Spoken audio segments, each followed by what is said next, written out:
Welcome to a Dungeon Defenders arcade game review. It's by McGuire of Guns for Hire. This is the Castle Armory level on the campaign. The goal is to defend that crystal. There's a second one on this one as well back there, both in the center. It is a tower defense game. As you can see here, you can upgrade your towers, repair your towers, build the towers any way you want that you can fit them. As you can see, I've packed them pretty tightly, the melee ones pretty tightly anyway, so that it blocks the enemy advancement through the level so they can't reach my crystals. The crystals have health, they take damage over time just as your player. The player has special abilities. Down there in the bottom left, they're the smaller circles. The big diamond with red and blue is health on the left and mana on the right, which mana is used to cast probably spells. They have different characters. They have a mage. This is the knight, or the squire, I guess. And you use it to build towers, repair towers, heal yourself, use your special abilities. It's used for almost everything. Also, it is your currency when you go to the tavern shop, which is shown at the end of this. And we'll be starting the level here shortly.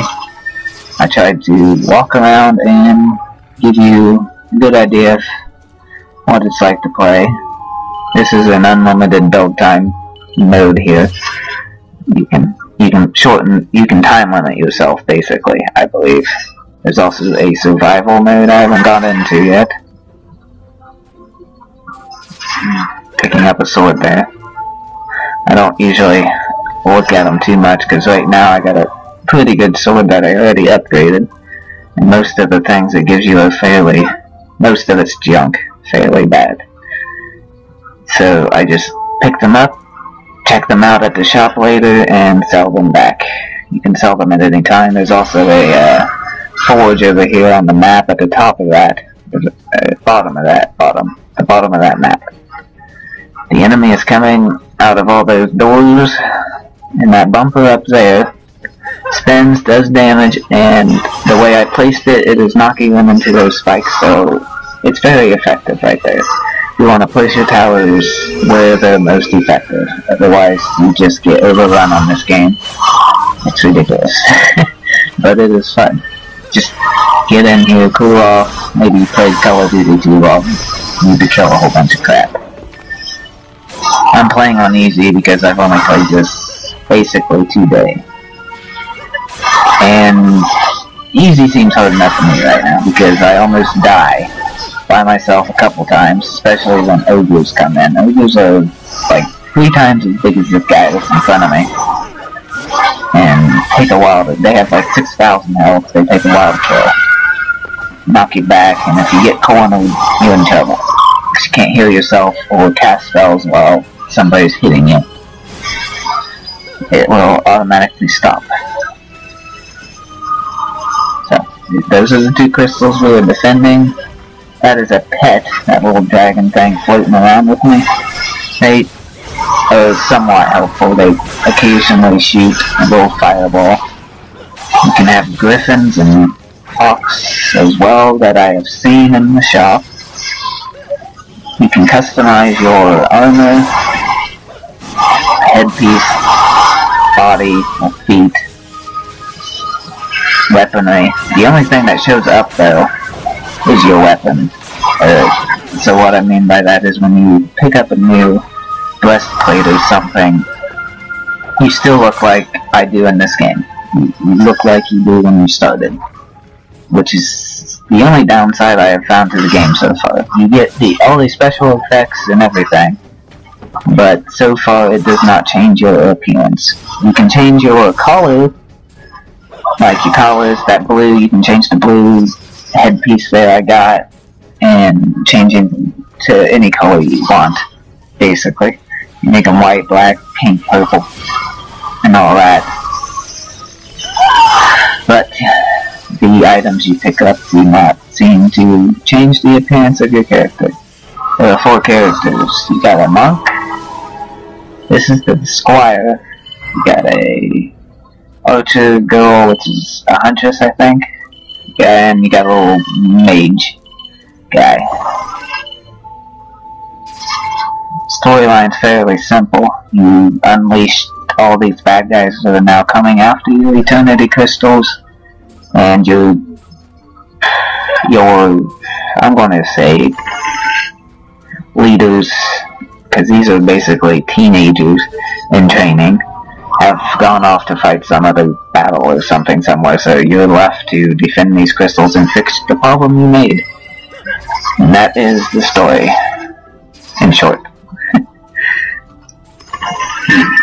It allows you to see where the enemies are coming every round, and how many, and what type. There are also boss characters, which there is not one on this level, or this mission. There was one on 2 missions back. There was a big demon guy. Kind of a pain in the butt. He flew around, hit you with twin swords, and called in more reinforcements and everything. It wasn't hard, but yeah, if you're not paying attention, he can get a hold of your crystals pretty bad with all the extra troops he calls in. So I'm just going to, right here, I'm just picking up all the crystals that I need, repairing my towers, getting ready for the next final wave on this mission. And I'll just let you watch this last one, and then I'll pick back up when we head to the tavern.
Here I'm messing with the forge to show you some of the items it has, and this is a level up. You got stats on the left and abilities. Then on the right is all the equipment you are currently wearing. You have to go to this forge in the item box to change what you're carrying to get into your unused inventory, basically. So now I'm just upgrading some stats, getting ready. Taking good old time, so I have try to give you a good feel for the game, everything that's in it, as quickly as I possibly can. So, we go. Should be starting it here soon. There we go, final battle.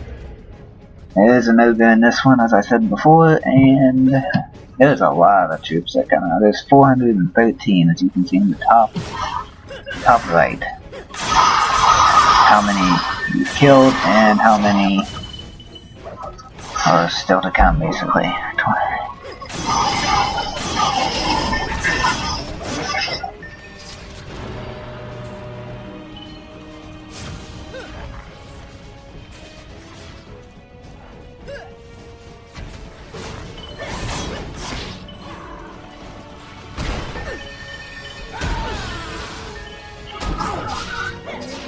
The ogre is standing in front of his door, smacking away at my defenses there. And something to note is that when they are spawning out of their door, there's a purple magic seal. If you might be able to see it on a couple of these frames. Like right there, right under me. And what that does is it means basically that if you're hitting them as soon as they come out the door, you can't hurt them. You'll do like 0 damage. You have to wait for them to walk out of it. You can knock them back into it and then still hurt them, but you can't hurt them when they are first coming out of that door. Entry door.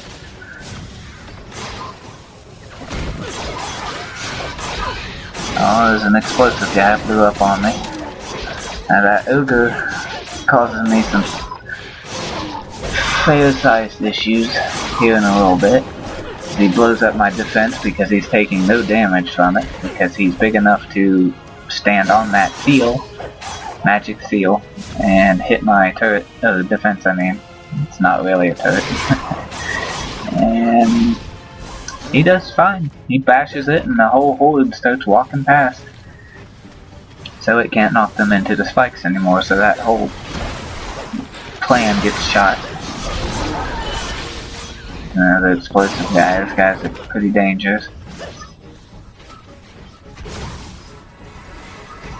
The ogre's up here. And cut your way back up to him. It's a fun game for hack and slash. You got that, or any other class you're using at the time. So, best way I've found to defeat these guys is not to really bother blocking too much, because I mean, you can see me trying there, just to show you, but it doesn't really block their damage very much from the big guy here. It's best, it seems to me to be best is hack your way through him, hop back if you need to heal, and then go back at him again. Like you gotta watch out when you're healing yourself, because somebody smacks you, you stop healing. You kinda gotta do that off in a safer place. When I do that spin move, I've done a few times in the video, that is one of those specials. Down there in the bottom left is the little plus sign, the healing one. Those little tan looking diamonds there are the equivalent D-pad, I think, that you use on it. Up, down, it's left, down, up, and right. On my screen they're a little difficult to see. You can probably see them pretty well. Minimap's pretty handy to figure out where the last couple guys are.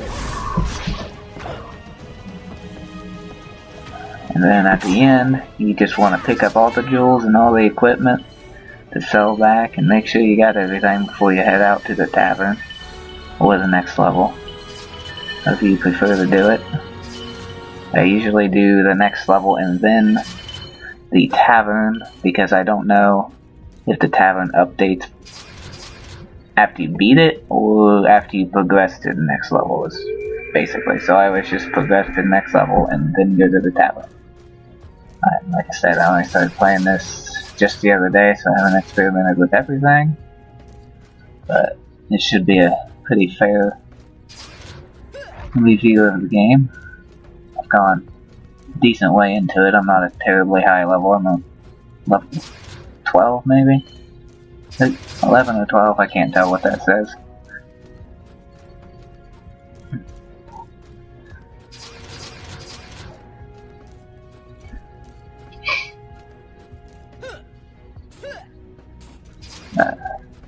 Make sure to check out Halo walkthroughs we're doing. I'll probably post a few specific how-tos, like how to get a Wraith. Be real short videos there without damaging it. The Wraith anyway. Show you how to do that. There's a couple gameplay Call of Duties I'm working on right now. They're all coming up. Has a overview of what you did for that mission there at the end of this crystal.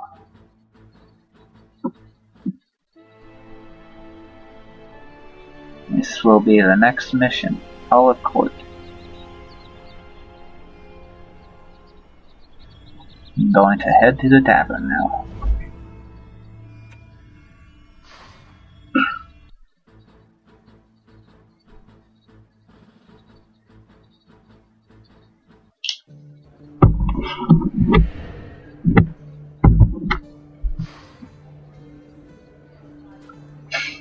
Shopkeeper's right there. That crystal's how you get back to your missions when you're done. These are the expensive pets in here. What is that one? 496,000. That one's 11,000 sword I'm gonna buy.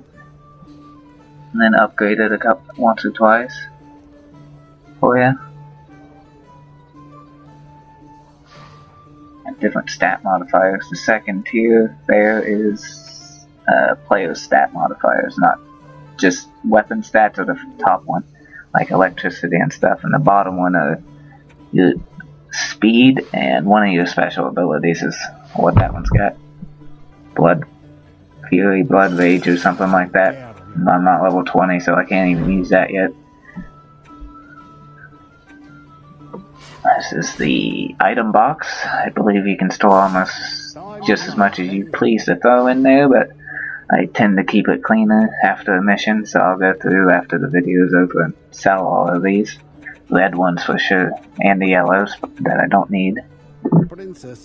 There's thumb symbols, reds down, yellows even, and greens up, of course, and those just tell you in a quick rundown without even looking at the weapon if it's better, about even, or worse than what you currently have equipped on your character. This is the investment wheel, half wheel, and then you apply points to make your weapon a little better. It starts to get expensive after a while. As you can see, the next level's like 5,000 or something there. This is a good way to get money at the end after you've picked up all the weapons and just sell them all back.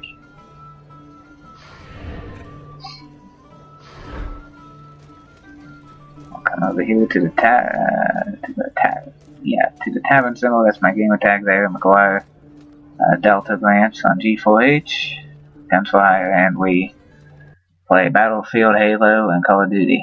Character development on here, I rated as a little lower because there's really no individual storylines. Item depth is 4 stars because it does not equip on your character, like the appearance and control ease of use. It has a little auto-targeter you might have seen a few times that kind of gets annoying when you try to turn around and swing your sword. The other 3 get 5 stars because I feel they're pretty good gameplay overall.